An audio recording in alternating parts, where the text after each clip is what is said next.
Well, good afternoon, everyone.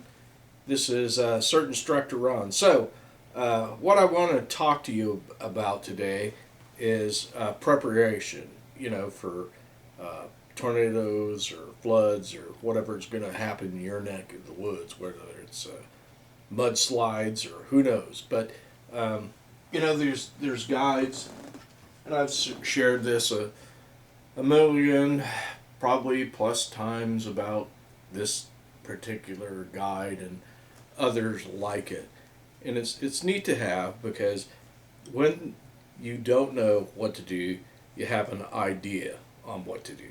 And I've got sheets out here too that I pass out to communities and churches and businesses about them being prepared, especially for what's going on today. And this is in Louisiana and other connecting states, Mississippi and I think Alabama and some others. But you can see the red outline. Those are tornado warnings that are active right now. And then the yellow is severe weather, thunderstorms, whatever. And so it could be, hail that's happening, tornadoes, flooding, all of it, down trees. And when these things happen, a lot of times people don't realize it may be days before they can really do something.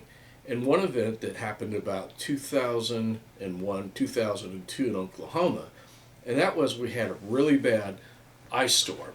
And the people that lived the farthest out from the Oklahoma City metro area, I think they probably got it, done beforehand, but it was going to be 30 days.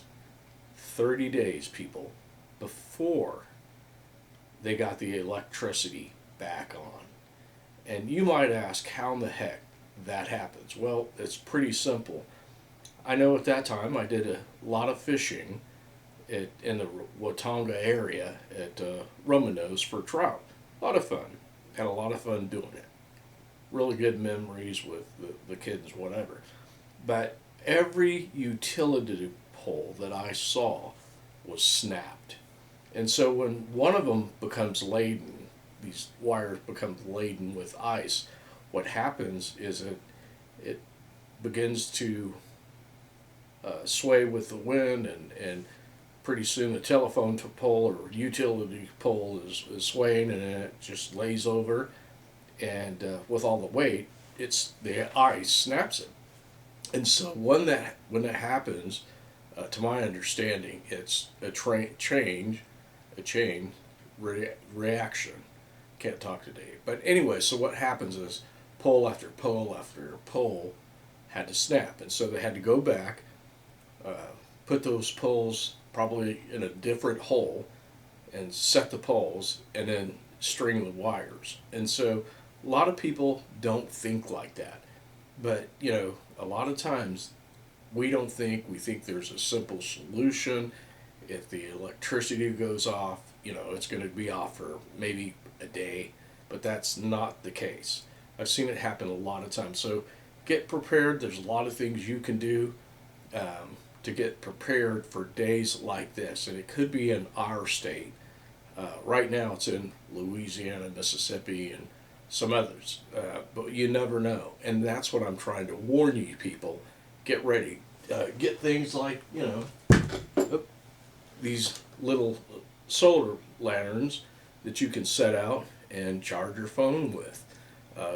It'll also give you a certain amount of light. So there's a lot of things that people need to do to get prepared, whether it's extra food, water, radio, so you know what's going on, and ways to communicate with your neighbors and others. There's a lot of things that you need to do.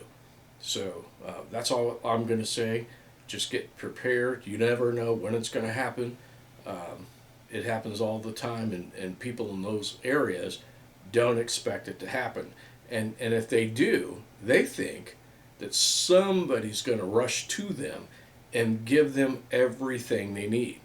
And part of what's going on right now in Louisiana, I had a talked with one of my team members that has moved to Louisiana, and so he's in touch with emergency management there.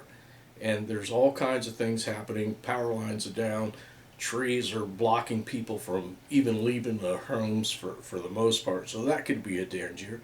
And not only that, some of these trees are blocking their driveway so they can't even exit their house. I myself have went out and cleared trees so people could get away from their homes and go buy food.